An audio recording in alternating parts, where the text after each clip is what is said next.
que vou pontuar com vocês é com total responsabilidade debaixo do sangue de Jesus e para a orientação da igreja. Eu disse essa semana para alguém o seguinte: eu não vou prestar contas diante de Deus pela vida de ninguém, pela prática de ninguém, pela obediência de ninguém, mas eu vou prestar contas diante de Deus pelo que eu ensino para a igreja. Então isso é muito sério do ponto de vista do tribunal de Cristo, tá? Primeiro nós vamos ler Romanos capítulo 6, versículo 17, versículo 18. Romanos 6, 17 e 18.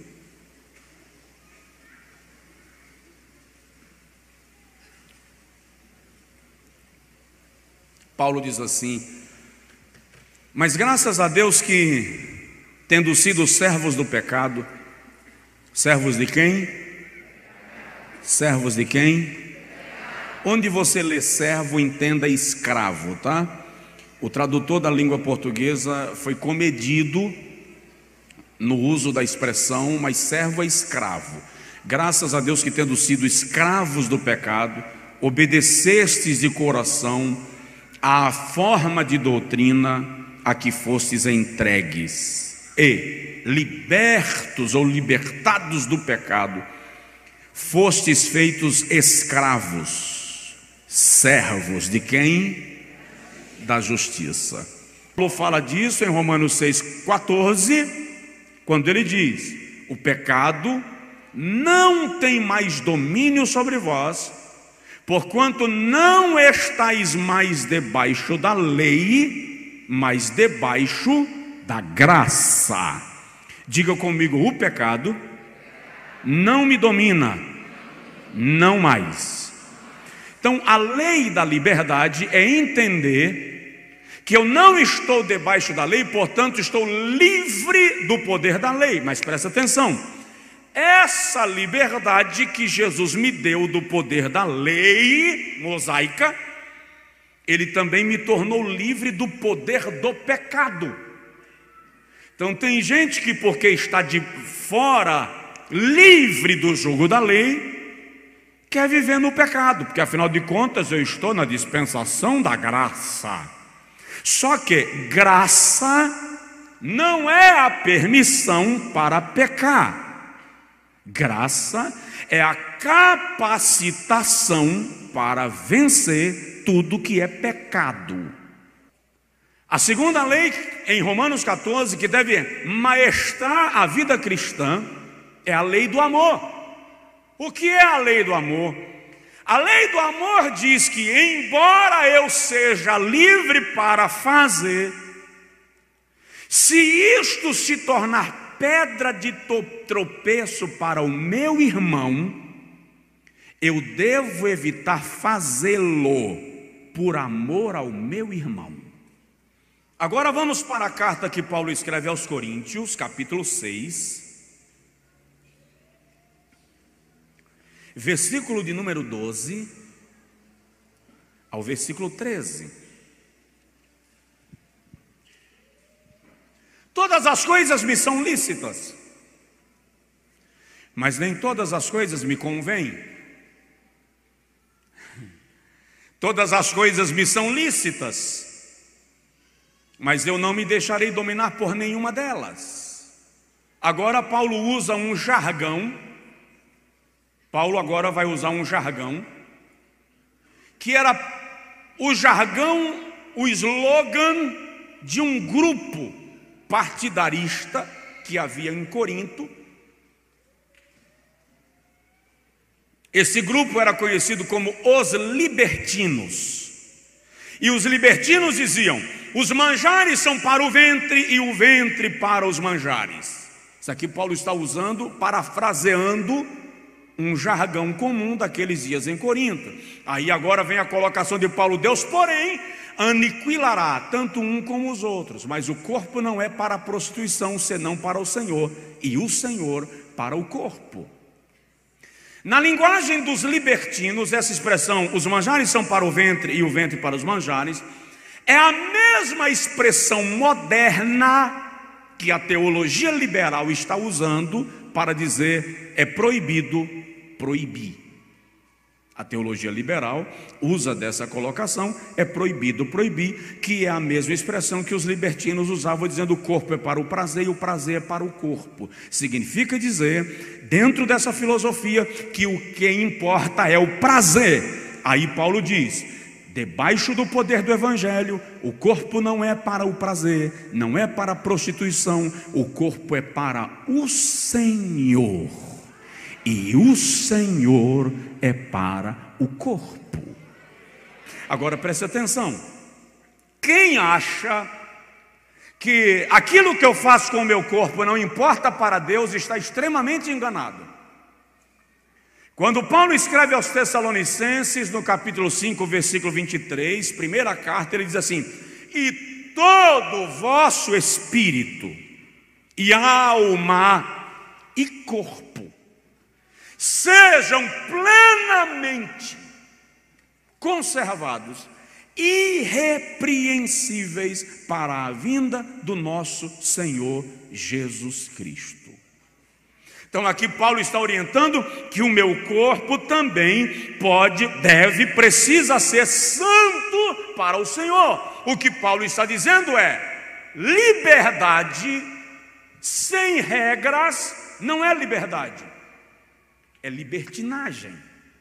Existem parâmetros para a liberdade que nós exercemos, porque embora libertos do pecado, nós somos feitos servos da justiça. Dentro dessa perspectiva, Paulo está dizendo que nós, servos de Deus, não vivemos aqui na terra por conveniências, e sim por princípios. Existem 3 códigos de conduta para um cristão que devem ser observados. O primeiro é a Santa Bíblia, a palavra de Deus. Aquilo que a Bíblia diz que é pecado, não tem negócio. A Bíblia diz que é pecado e acabou. Amém? Segundo, aquilo que nós chamamos de tradição cristã, ou dentro da filosofia da religião, é chamado de cultura cristã. O que é cultura? Cultura é o conjunto de conhecimentos, leis, pensamentos, arte, moral, habilidades e tudo que se diz respeito a um povo para a vida em comunidade. Isto forma a cultura de um povo. Então há coisas que a Bíblia não reza de maneira direta, mas a cultura cristã não absorve e nem absolve. E quando a cultura cristã não absorve nem absolve, praticar é ir na contramão da... Vamos lá. Quando Deus introduziu Israel na terra de Canaã, Ele disse a Israel: vocês não vão pegar nada deles para colocar como prática de vocês. A cultura deles não serve para vocês. Deuteronômio capítulo 14, versículo 1, o Senhor estabelece uma regra para Israel.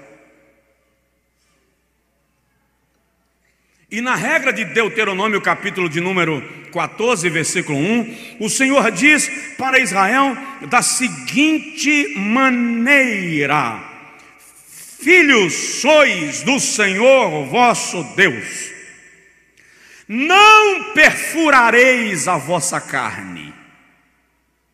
A expressão hebraica é isso aqui: não perfurareis a vossa carne, nem poreis calva entre vossos olhos por causa de algum morto.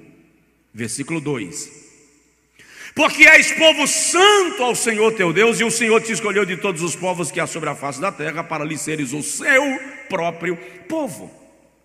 O que é furar a carne por causa dos mortos? Os heteus, os cananeus, os jebuseus, os amorreus e os povos daquela região que Israel estava chegando para tomar posse da terra, tinham algumas práticas da cultura do luto exacerbado e da invocação de mortos.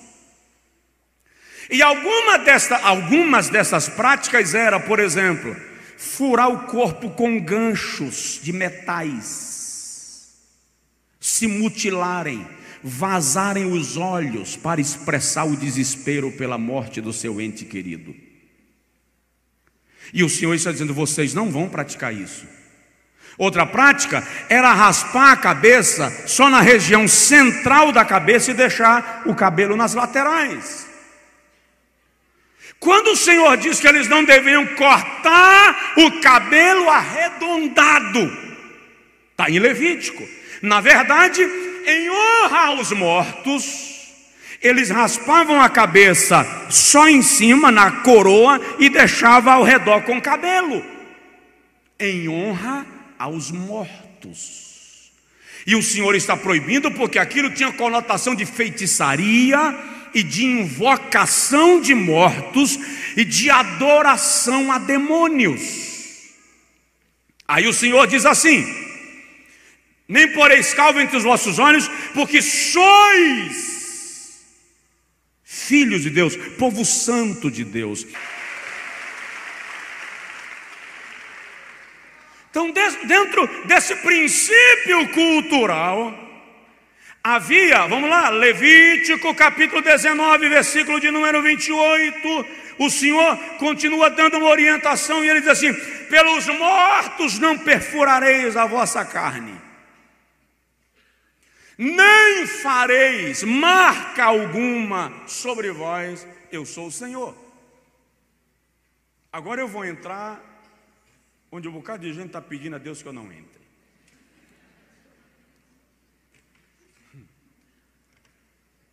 A prática da tatuagem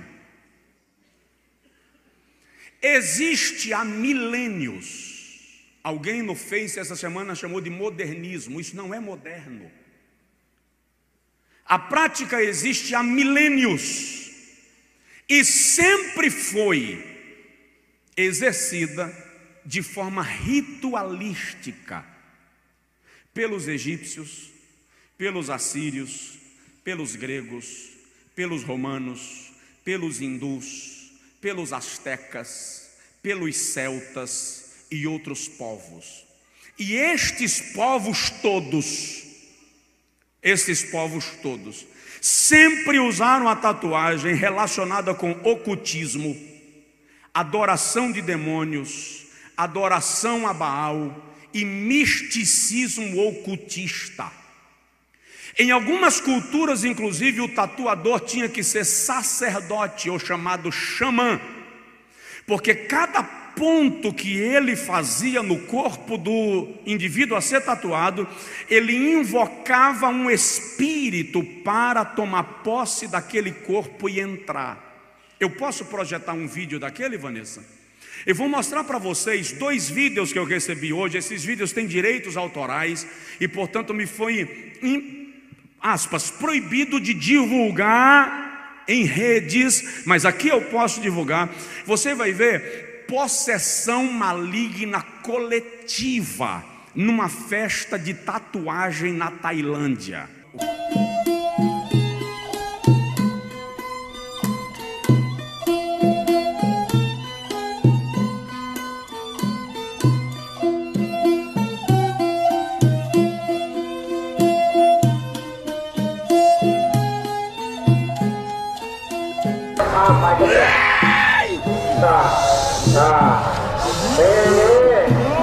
เป็นปีที่39ของการราคาตายของออเปิล39ปีที่3นะ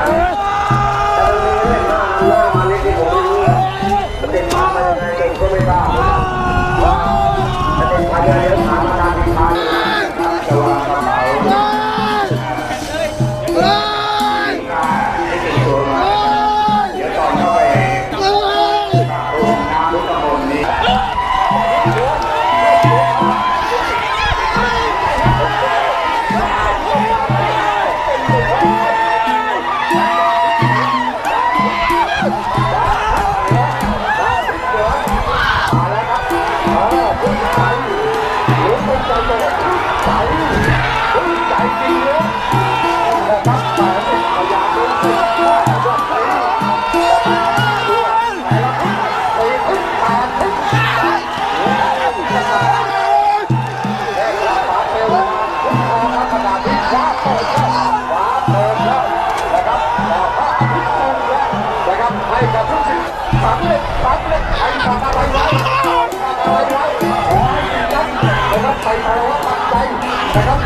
Deixa eu dizer só mais uma coisinha. Busca o slide escarificação. Eu misturei tudo, né? Veja só. Faz parte do pacote da tatuagem a escarificação. O que é escarificação? É o método de tatuar no corpo, tirando a pele para deixar na carne viva a figura que a pessoa quer que seja tatuada. Depois se aplica uma substância para criar uma crosta, e quando o cascão da ferida sai, isso aqui é pele humana.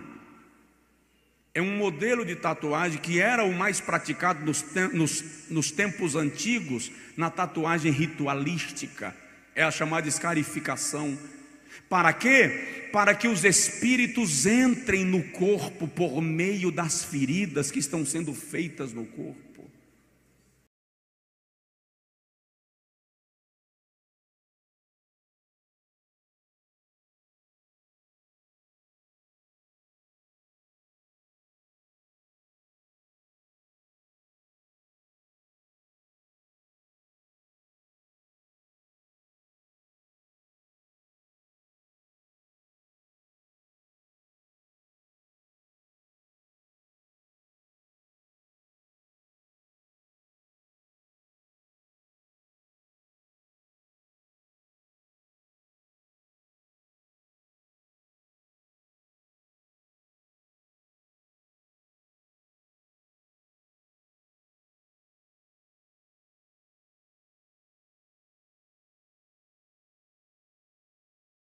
O que disse agora é que em todas as épocas a prática da tatuagem, e eu vou mostrar para vocês alguma coisa que vem no bojo, sempre esteve relacionada com a invocação de espíritos de mortos, de ocultismo, de demonismo e de invocação de demônios. Precisa eu responder se um crente deve praticar? Precisa eu responder? Vamos mais um pouquinho. O fato de agora despontar como moda, porque agora despontou como moda, divulgada pelos esportistas, pelos jogadores de futebol, pelos artistas famosos, não anula a origem da prática. Portanto, eu como cristão e pastor vosso, considero uma prática perigosa para alguém que é o templo do Espírito Santo e que não quer receber demônios no seu corpo, e sim a presença do Espírito Santo. Agora observe, o texto bíblico de Levítico está falando do uso da prática para a invocação de mortos, em honra aos mortos. Ou seja, a Bíblia está condenando direta, enfaticamente a prática de forma ocultista, diabólica, invocação de mortos, invocação de demônios. E eu entendo, vou repetir, que um cristão não deveria caminhar nem perto de uma linha tão perigosa. Eu tenho informações e vídeos que, como eu disse, eu não poderia mostrar aqui para vocês, que o sangue que fica na ponta do... Como é o nome do trocinho que fura lá, que faz o desenho? Da agulha. O sangue sendo sacrificado e oferecido aos demônios, oferecendo aquela vida para que os demônios tomem posse a partir dali. Aí eu e você cantamos assim: a minha vida é do Mestre, meu coração é do meu Mestre, o meu caminho é do Mestre, minha esperança é Diga comigo: a minha vida é do Mestre. Levante assim a mão. Diga comigo: Satanás, você não tem parte na minha vida. Eu te repreendo em nome de Jesus.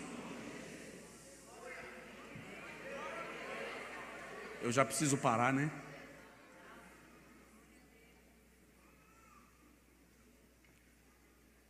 Coloca para mim, tem um slide aí que eu não sei se você vai encontrar. Tatuagem no mundo civilizado. Que as pessoas dizem assim: não, pastor, mas isso aí é coisa da idade das trevas, isso é coisa antiga. E aí, o maior tatuador da Austrália, que se converteu ao Senhor Jesus, vem e diz que quando o indivíduo faz uma tatuagem no mundo civilizado é o nome do slide, a tatuagem funciona como um talismã para atrair espíritos de proteção para ele. Ou seja, eu e você somos protegidos pelo Senhor. Nós não precisamos de talismãs, de galhos de arruda, de cinto de São Jorge, pé de coelho, folha de arruda, espada de São Jorge, não sei o que lá de São Francisco. O quem te guarda é o Senhor é quem te guarda. O Senhor guardará a tua entrada e a tua saída, Ele guardará a tua alma, desde agora e para sempre.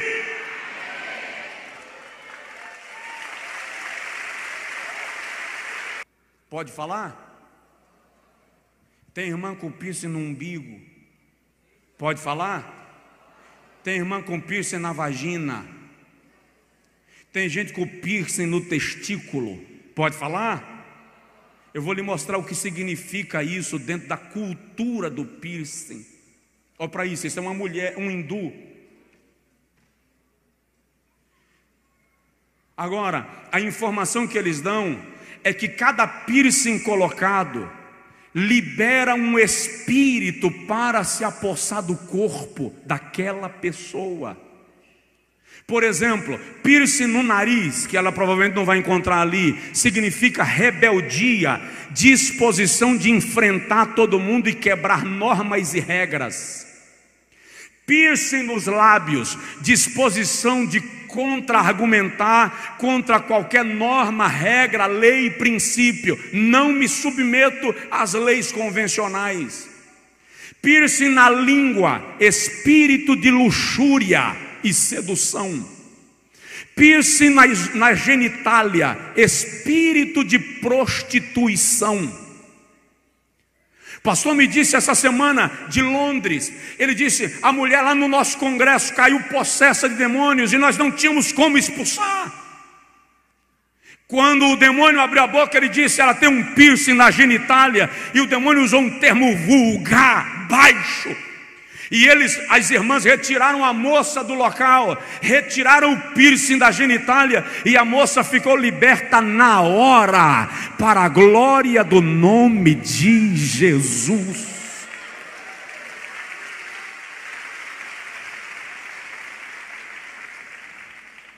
Provoca o vizinho e diz para ele assim: não cabe a você isso. Parece ridículo. Parece não ter nada a ver, um brinquinho no nariz, pastor, o que tem? Queridos, Paulo diz aos Coríntios no capítulo 10, que o ídolo em si nada é. Mas por trás dos ídolos existem entidades malignas, que estão agindo e escravizando pessoas. Então esse conceito de modernismo, que não é moderno nada, isso é antiquíssimo, e que libera demônios para estarem agindo na vida das pessoas, aí a gente não entende. Por que Jesus não faz mais milagres na igreja? Por que Jesus não salva mais como antes? Por que as pessoas aceitam a Jesus e não se firmam no Evangelho? Por que a frieza espiritual? Por que será que tem dia que o pastor prega que soa até o coração, fica suado até o pulmão, e a unção não desce? Porque nós estamos com um bocado de crente abrindo pontos de possessão demoníaca e vem para a igreja dizer que está adorando a Deus. Eu estou acostumado a subir em palcos para pregar em eventos culturais de dia do evangélico, e as nossas bandas evangélicas cheia de piercing no rosto, cheia de piercing nos lábios, e dizendo que estão adorando a Deus. Olha para cá, eu não estou sendo radical, eu não conseguiria ser mais radical do que a Bíblia, eu não alcanço o tamanho radicalismo da Bíblia, mas eu preciso lhe dizer que Deus não pode ser adorado em altar de demônios.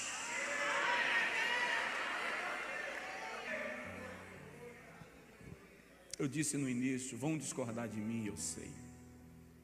Essa mensagem vai para a internet, vão me criticar lá, vão fazer comentários bombásticos lá, eu sei disso. Eu sei disso. Mas eu disse a Deus hoje à tarde, eu vou pregar primeiramente para a igreja onde eu sou pastor, porque eu vou dar conta deles para o Senhor. A minha orientação para você é: não caminhe em linha paralela com o satanismo. O diabo está vivo, solto e ativo no planeta Terra. O que Deus me disse esses dias foi: se prepare, entre em oração, entre em jejum, porque eu vou fazer endemoniados entrarem pela porta da igreja no meio do culto, e a minha igreja precisará estar pronta para repreender o mal e resgatar vidas para mim. Se você, minha irmã, meu irmão, tem piercing em algum desses lugares que eu mencionei, arranca essa porcaria hoje à noite. Faz um pacto com Deus, quebra esse pacto com o maligno na sua vida, dá lugar ao Senhor para agir na tua alma.